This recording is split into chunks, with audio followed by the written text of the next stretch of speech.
Assalamualaikum warahmatullahi wabarakatuh. Para peserta didik, anak-anakku sekalian yang super. Pada kesempatan ini mari kita bahas mata pelajaran produk kreatif dan kewirausahaan. Pada bab 3 kita akan membahas tentang bagaimana membuat laporan keuangan usaha. Di dalam kegiatan usaha kita perlu membuat sebuah pelaporan keuangan secara benar, karena ini akan menjadi bahan evaluasi untuk kegiatan usaha ini, supaya usaha kita betul-betul dapat terkontrol dengan baik. Jadi kita bisa mengatur berbagai strategi jika kita tahu kondisi keuangan perusahaan kita. Maka untuk itu mari kita bahas bersama. Tolong diperhatikan dengan baik bagaimana membuat pelaporan keuangan usaha ini. Dalam pelaporan keuangan usaha ini kita akan mencoba menggunakan sebuah teori yang namanya siklus akuntansi. Jadi dalam metode pelaporan keuangan usaha kita akan menggunakan siklus akuntansi, di mana siklus akuntansi ini kita akan mulai dari bagaimana kita memiliki bukti-bukti transaksi dari kegiatan usaha ini. Dari bukti transaksi ini kita akan akan dilanjut dengan membuat jurnal umum nih yang ada di sini. Kemudian masuk ke bawah itu adalah buku besar, diposting ke buku besar, masuk ke laporan keuangan. Di dalamnya ada ayat jurnal penyesuaian, ada neraca lajur, di dalamnya itu ada ayat jurnal penyesuaian, ada neraca disesuaikan, ada neraca rugi laba atau laporan rugi laba dan neraca, kemudian laporan perubahan modal, sampai yang terakhir nanti adalah jurnal penutup. Nah, diharapkan nanti kalian bisa membuat sebuah pelaporan usaha ini sampai di siklus akuntansi sampai kepada jurnal penutup. Diharapkan seperti itu sehingga kita bisa tahu bagaimana kondisi perusahaan itu berada pada kondisi yang seperti apa. Apakah perusahaan kita berada pada posisi yang surplus atau defisit. Nah, kita bisa memantau lewat pelaporan keuangan usaha ini. Sebelum lanjut ke dalam pembuatan laporan keuangan, mari kita perhatikan ini adalah rumus dalam akuntansi. Jadi saya kebetulan tidak mengajari detail dari awal. Kita langsung bicara dengan bagaimana menyusun sebuah pelaporan keuangan ini. Kalau kalian jurusan akuntansi mungkin sudah paham betul, tapi untuk jurusan perkantoran, bisnis daring ya dan seterusnya mungkin perlu memperhatikan ini. Rumus yang pertama, bahwa di dalam pelaporan keuangan yang pertama, di situ rumus yang pertama di situ dikatakan bahwa harta ditambah biaya itu akan sama dengan hutang ditambah modal ditambah pendapatan. Nilainya harus sama. Jadi harta biaya totalnya harus sama dengan total hutang, modal, dan pendapatan. Nah, rumus yang kedua, Anda perhatikan yang saya beri blok warna hitam. Di sini Anda bisa lihat ada di situ kelompok harta, kelompok hutang, kelompok modal, kelompok pendapatan, kelompok biaya. Nah, jika harta itu bertambah, Anda lihat di atasnya, maka dia akan ada di posisi debit, cara penempatan penulisannya. Dan jika dia berkurang harta ini, maka harus dicatat di kolom kredit, saldonya debit.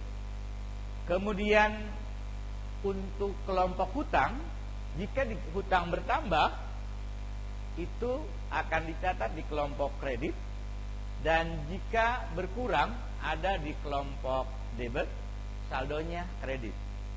Kemudian modal juga jika bertambah modal ini ada di kredit, kalau berkurang ada di debit, saldonya kredit. Pendapatan jika bertambah itu di kredit, jika berkurang itu di kredit, di debit, dan saldonya ada di kredit. Kemudian biaya, semua jenis biaya jika bertambah itu ada di kolom debit ya, yang ada di bawah. Kemudian jika berkurang ada di kredit, saldonya ada di debit. Nah, rumus ini akan menjabarkan posisi penempatan, dan ini merupakan prinsip bagi seorang yang melakukan pelaporan keuangan dengan metode akuntansi. Harus memahami ini adalah materi pokoknya. Kalau Anda nggak hafal ini, nggak mengerti dengan ini, Anda nggak bisa melakukan pencatatan dengan metode akuntansi dengan baik atau dengan siklus akuntansi yang baik. Jadi ini adalah kunci utamanya, ya. Jadi kalau Anda di sini salah, berarti Anda tidak memiliki pengetahuan dasarnya. Ini adalah rumusnya yang perlu Anda cermati. Baik, selanjutnya kalau Anda udah paham ini, saya akan lanjutkan. Yang berikutnya adalah langkah pertama dalam melakukan pencatatan atau membuat laporan keuangan adalah kita mengenal jurnal umum atau jurnal. Apa itu jurnal? Jurnal itu adalah sebuah catatan akuntansi permanen yang pertama, atau disebut dengan book of original entry, yang digunakan untuk mencatat transaksi keuangan perusahaan secara kronologis dengan menyebutkan akun yang di debit maupun yang di kredit. Itu arti jurnal. Tahapan dalam pembuatan jurnal umum, pertama Anda perlu mampu melakukan pengidentifikasian terhadap transaksi keuangan sesuai dengan bukti-bukti transaksi keuangan seperti kwitansi, faktur, bond, dan seterusnya, ya. Kemudian yang kedua, mengenal akun-akun yang terpengaruh dalam transaksi yang terjadi dan menggolongkan harta, utang, modal, dan seterusnya seperti di rumus tadi. Yang kategori harta itu apa saja, yang utang itu apa saja, gitu ya. Kemudian yang ketiga, Anda di situ perlu mengenali pengaruh yang terjadi terhadap akun yang terkait dengan transaksi, entah itu terjadi penambahan atau pengurangan. Kemudian yang keempat, memutuskan posisi setiap akun yang terkait dengan transaksi, entah itu di debit atau kredit. Ini kaitannya dengan rumus tadi pemahamannya. Kemudian yang kelima, mencatat akun, ya, dan saldonya ke dalam jurnal umum dari setiap transaksi keuangan yang terjadi sesuai dengan bukti transaksi yang ada. Jadi itu kira-kira tentang jurnal. Nah, bagaimana cara untuk membuatnya? Baik, saya akan berikan dalam sebuah contoh berikut.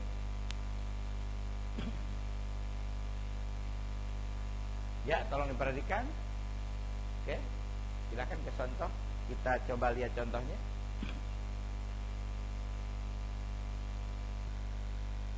Baik, selanjutnya yang contoh tadi Anda bisa perhatikan di sini. Ini adalah contoh transaksi yang terjadi pada sebuah usaha, yaitu pada PT Sukses Jaya, dengan data transaksi yang Anda lihat di sini secara keseluruhan mulai tanggal 1 Oktober. Anda bisa lihat di situ. Oke, di sini Anda bisa lihat mulai tanggal 1 Oktober telah diterima setoran modal. Nah, berarti di sini transaksi perusahaan menerima sejumlah uang sebagai modal sebesar 1 juta rupiah. Maka Anda bisa memperhatikan rumus yang ini tadi, bahwa perusahaan menerima uang 1 juta rupiah sebagai modal. Maka yang pertama di sini adalah harta. Harta berupa kas akan bertambah di debit, kemudian modal bertambah itu di kredit. Maka bentuk untuk jurnalnya Anda bisa perhatikan, jurnalnya cukup kecil sekali nih untuk jurnalnya. Kas berada pada debit 1 juta rupiah, kemudian modal berada di kredit karena bertambah, dan kas sebagai harta bertambah ada di debit, modal ada di kredit karena dia bertambah. Itu tanggal 1 Januari. Kemudian kita lihat transaksi yang kedua, tanggal 3 Oktober dibeli bahan baku sebesar 500.000 rupiah ya. Kemudian kalau dibeli bahan baku berarti uang kita keluar, kemudian bahan baku bertambah. Dua-duanya adalah masuk kategori apa dalam rumus? Bahan baku itu adalah masuk kategori harta. Jadi di sini akan terjadi apa? Harta, uang dibelikan harta berupa bahan baku, harta berupa kas, uang keluar berarti berkurang. Di mana? Di kredit. Kemudian bahan baku juga harta bertambah. Di mana? Di debit. Berarti bahan baku berupa harta bertambah di debit. Jurnalnya kita lihat. Nih Anda lihat di tanggal 2, bahan baku ada di debit karena itu jenis harta bertambah berupa bahan baku, sementara uang kita keluar dipakai membeli bahan baku, kas berkurang. Harta juga ada di mana? Ada di kredit. Kemudian kita lihat lagi transaksi yang ketiga. Tanggal 4 Oktober dibayar biaya listrik dan telepon sebesar 75.000 rupiah. Dibayar biaya listrik. Kalau dibayar berarti uang keluar, maka harta berupa kas berkurang. Kalau berkurang, harta berkurang, Anda lihat rumusnya, kredit. Kemudian biaya kita bayar biaya, ya, dibayar biaya, berarti biaya bertambah itu ada di kredit. Maka jurnalnya adalah, Anda bisa lihat tanggal 4 di situ. Ini yang tanggal 4. Anda lihat di situ adalah biaya listrik dan telepon itu bertambah ada di debit, kemudian kas berkurang ada di kredit. Kemudian transaksi yang keempat tanggal 10 Oktober dibayar gaji pegawai sebesar 150.000. Dibayar gaji, berarti kalau setiap dibayar uang kas keluar, harta berkurang, berarti itu di kredit. Kemudian biaya gaji, jenis biaya bertambah, maka dia ada di debit sebesar 150.000 rupiah. Jadi Anda lihat rumus ini. Jadi kategori harta, kas berkurang, kredit. Jenis biaya pegawai bertambah, debit. Ya, maka jurnalnya Anda bisa lihat seperti ini. Biaya gaji ada di debit karena bertambah, kemudian kas ada di kredit karena harta berkurang. Jadi Anda perhatikan rumusnya dengan baik. Kemudian pada transaksi yang kelima tanggal 11 Oktober dibayar sewa tempat usaha. Di sini dibayar sewa tempat usaha sebesar 25.000 rupiah. Maka setiap dibayar, saya katakan tadi, harta kita berkurang karena kas dikeluarkan, berarti ada di kredit. Kemudian biaya sewa, biaya bertambah ada di debit di jurnalnya ya. Bisa Anda lihat seperti ini tanggal 11 ya, tanggal 11 ini Anda bisa lihat di sini bahwa di situ biaya sewa ada di debit sebesar 25.000, kas berkurang ada di kredit karena itu adalah berupa harta. Kemudian transaksi berikutnya Anda bisa lihat tanggal 13 Oktober diterima hasil penjualan. Kalau diterima berarti uang kita masuk, ada penerimaan, uang masuk. Kemudian penjualan di situ sebesar 800.000. Anda bisa lihat diterima hasil penjualan. Berarti kas kita bertambah, hasil penjualan atau pendapatan bertambah ada di kredit. Kalau hasil penjualan itu adalah pendapatan ya, masuknya di mana? Kalau bertambah kredit, kalau berkurang debit. Anda lihat jurnalnya tanggal 11 kas bertambah ada di debit sebesar 800.000. Kemudian pendapatan atau hasil penjualan ada di kredit karena dia bertambah. Terus selanjutnya akan seperti itu. Kemudian tanggal 14 Oktober dibeli bahan baku kembali seperti di atas. Kalau dibeli kas berkurang, bahan baku berupa harta juga bertambah ada di debit. Jadi bahan baku di debit sebesar 600.000. Kemudian di kredit kas berkurang sebesar 600.000. Sama. Kemudian tanggal 15 dibayar sewa peralatan. Maka kalau peralatan dibayar sewa, berarti kas berkurang berupa harta di kredit. Kemudian biaya sewa, tadi kan dibayar sewa ya. Berarti biaya sewa itu bertambah di kredit. Jurnalnya tanggal 14 seperti itu. Kemudian tanggal berikutnya tanggal 16 dibayar gaji pegawai. Berarti ini adalah debitnya. Dibayar gaji pegawai berarti biaya gaji di debit 150, kas berkurang sebagai harta di kredit. Kemudian tanggal 18 ini yang samanya saja, diterima hasil penjualan sama, dibeli bahan baku, dibayar biaya promosi. Nah, tanggal 22 dibayar biaya promosi sama, biaya promosi di debit karena bertambah, kas berkurang sebesar 100.000. Kemudian tanggal 30 diterima modal tambahan 1 juta rupiah. Itu sama, modal itu masuk kategori harta, diterima kas bertambah debit. Kemudian modal bertambah kredit ya. Maka jurnalnya seperti ini.